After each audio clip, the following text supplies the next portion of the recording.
কিরে রূপালী, তুই আমার বেডরুমে কি করস? স্যার, আপনার জন্য অপেক্ষা করতেছি। কি কি বলতাছিস তুই? আমার জন্য অপেক্ষা করতেছিস মানে? হ্যাঁ স্যার, আপনার জন্য অপেক্ষা করতেছি। ম্যাডাম নাই তো, আসেন না স্যার, আসেন। কি কি কি বলস তুই? আমার জন্য অপেক্ষা করতেছিস মানে? তোর কি মাথা মুথা ঠিক আছে? স্যার, সত্যি মাথা ঠিক নেই, আসেন না স্যার, ম্যাডাম বাসায় নেই, প্লিজ স্যার। কি কি কি বলস তুই? তুই কি আমার এরকম ভাবস? বের হ, বের হ আমার বেডরুম থেকে। স্যার, কেউ জানবে না। আমি না আপনার উপর অনেক আগে ক্রাশ খাইছি। আপনি একটু আসেন না স্যার, প্লিজ। এই সুযোগ, ম্যাডাম বাসায় নেই, আসুন না স্যার। তুই কি কি ধরনের কথা বলতেছিস? হ্যাঁ, আমি আসলে ওই রকম না। আমি আমার স্ত্রী অনেক ভালোবাসি। আমি ওর সাথে দুই নম্বর করতে পারবো না। আমি ওর সাথে বেইমানি করতে পারবো না। শোন, বেডরুমে বের হয়ে যাও। স্যার, চাইলে আপনি আর আমি এই সুযোগটা কাজে লাগাইতে পারি, কেউ জানবে না। আসুন না স্যার। না না, তুই আমার বেডরুম থেকে বেরো। এই অবস্থা যদি আমার স্ত্রী দেখে, তাহলে কিন্তু আমার সংসার অশান্তি হইব। ঝামেলা বাজে দিবি তুই, বাইর হ। স্যার, আপনি তো জানেন আমার স্বামী নেই, আর অনেক দিন যাবৎ অপেক্ষা করতেছি। আসলে আপনাকে সুযোগে পাই না তো, তাই কিছু করতে পারি না। আসুন না স্যার, প্লিজ, সুযোগটা কাজে লাগাই। দেখ, তুই এখন যা করতাছস অতিরিক্ত করতাছস। তুই যদি আর একটা কথা বলস, আমার রুম থেকে বের না হস, তাহলে তোকে কিন্তু বাসা থেকে আমি বের করে দিব। সাইডে ধরা দিলাম তো, এটার কদর বুঝলেন না। যদি বুঝতেন তাহলে এরকম করতেন না।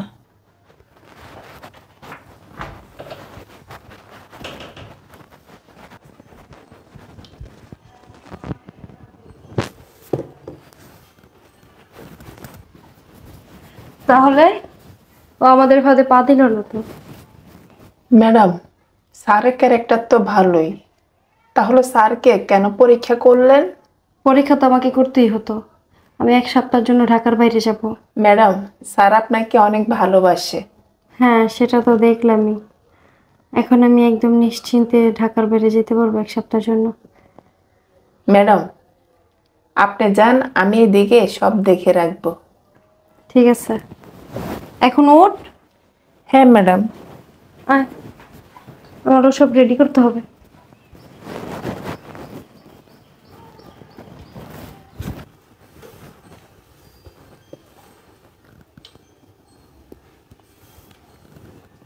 তাহলে ও আমাদের ফাঁদে পা দিল না তো? ম্যাডাম, স্যারের ক্যারেক্টার তো ভালোই, তাহলে স্যারকে কেন পরীক্ষা করলেন? পরীক্ষা তো আমাকে করতেই হতো। আমি 1 সপ্তাহের জন্য ঢাকার বাইরে যাব। ম্যাডাম, স্যার আপনাকে অনেক ভালোবাসে। হ্যাঁ, সেটা তো দেখলামই। এখন আমি একদম নিশ্চিন্তে ঢাকার বাইরে যেতে পারবো 1 সপ্তাহের জন্য। ম্যাডাম, আপনি যান, আমি এদিকে সব দেখে রাখবো।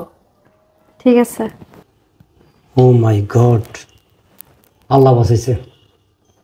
আমিও বুঝতে পারছি এমন কিছু একটা হইব। যাও, তুমি তো বলছিলা 1 সপ্তাহ জন্য বাইরে যাইব। আমি এবার খেলা খেলো। তুমি তোমার খেয়াল রেখো, ঠিক মতো খাওয়া দাওয়া করো, ঠিক আছে? আমি 7 দিন পর আবার চলে আসবো। দেখো, তোমার কাছে 7 দিন, আমার কাছে 7 বছর। তুমি তো জানো, তোমাকে ছাড়া একটা রাত আমি কোথাও থাকিনি। আমি তো জানি এখন অফিসের কাজের জন্য যাইতেই হবে। জান, না গেলে হয় না। বললাম না, অফিসের কাজের জন্য মিটিং আছে ওইখানে। তোমার ছাড়া আমার ভালো লাগে না। তোমাকে আমি অনেক ভালোবাসি। শোনা, তোমার সাথে করে আমার নিয়ে যাও। কি বলো, অফিসের কাজে কি তোমার নিয়ে যাওয়া যায়? তুমি চাইলে পারবা, প্লিজ আমার নিয়ে যাও না। সম্ভব হলে তো তোমাকে নিয়ে যেতাম। আচ্ছা, তুমি আর আটকে আনো, ঠিক আছে? লেট হয়ে যেতেছে আমার। আচ্ছা ঠিক আছে, এত করে যাতে বলতেছে চলে যাবো, চলে যাও। পুছে আমার ফোন দিও। ঠিক আছে। আর ঠিকঠাক মতো খাও, নিজের শরীরের যত্ন নিও। হ্যাঁ, তুমি ওর টাইম মতো খাওয়া দাওয়া করে নিও, ঠিক আছে? আচ্ছা ঠিক আছে, আমাকে নিয়ে ভাবতে হবে না। তুমি তোমার কেয়ার করো। যাও, বহুত সেনা না তুমি, না তোমার চাইতে বড় সেনা আমি।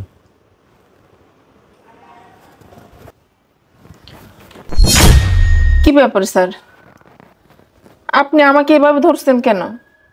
কেন ধরছি বুঝছ নাই? ওই যে কিছুক্ষণ আগে আমার যে তুই বেডরুমে ডাকছাস, চল এখন বেডরুমে চল। স্যার এ কি করতেছেন? আমাকে ছেড়ে দেন। কি ছেড়ে দিব? জি স্যার। কিছুক্ষণ আগের কথা ভুলে গেছস? যে বালিশটা নিয়ে যে মোরসামর্সি করতেছস, তখন কিন্তু আমার মনে হচ্ছে ঝড় তুফান উঠে গেছে। চল বেডরুম। স্যার তখন তো ডাকছি, আসেননি। আসিনি কেন জানোস না? তখন তোর ম্যাডাম বাসায় ছিল, আমার রিস্ক হয়ে যেত। এখন তোর ম্যাডাম বাসায় নেই, কোনো রিস্ক নাই, চল। আচ্ছা ঠিক আছে স্যার, আমি আসতেছি, আপনার রুমে যান। এই তো লক্ষ্মী সুন্দরী, ঠিক আছে, তাড়াতাড়ি চলে আইস, বুঝছস? তুই যা দেখাইছস আমার না আর সহ্য হইতেছে না। তুই কাজের বলে কি হইব? তুই একটা খাসা জিনিস। আমি অপেক্ষা করতেছি, দ্রুত বেডরুমে আয়। আচ্ছা ঠিক আছে স্যার, আমি ফ্রেশ হয়ে আসতেছি। দ্রুত আমি কিন্তু, বুঝছস? আচ্ছা ঠিক আছে স্যার, আমি আসতেছি।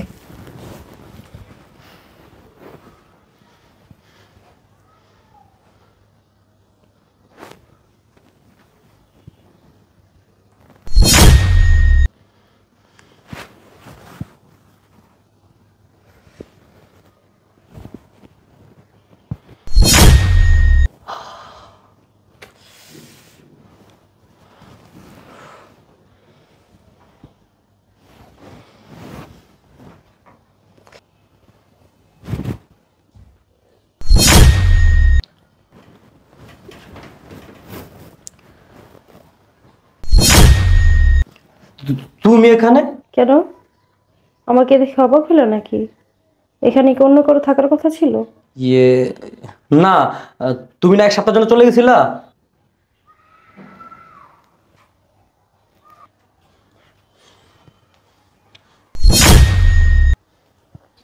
তাহলে তোমরা দুজন আমার সাথে গেম খেলছো? হ্যাঁ, গেম খেলছি। কারণ আমি আগে থেকে জানতাম যে তোমার ক্যারেক্টারের সমস্যা আছে। আমি এক সপ্তাহের জন্য ঢাকার বাইরে যাব, পরে রাইখা যাব বাসায়।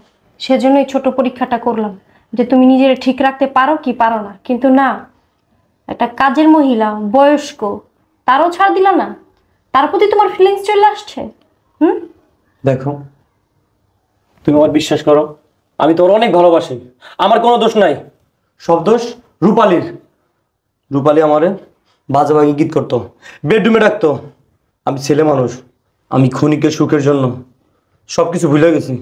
বিশ্বাস করো, আমি তোমার ভালোবাসি। ছাড়ো। ও যা করছে সব আমার কথায়। আর তোমাদের মতো ক্যারেক্টার লুজ ছেলেদের মুখে না ভালোবাসার কথা মানায় না। আর তোমার মতো ছেলের সাথে আমি আর সংসার করতে চাই না। কি বল তুমি? শোনা, বিশ্বাস করো, আমি তোমার ছাড়া আর কারো ভালোবাসি না। আমি না একটু শয়তানের পাল্লা করে ভুল কাজ করে রেখেছি। শয়তানের পাল্লা করে? হ্যাঁ, তখন আমরা কি বলছিলা?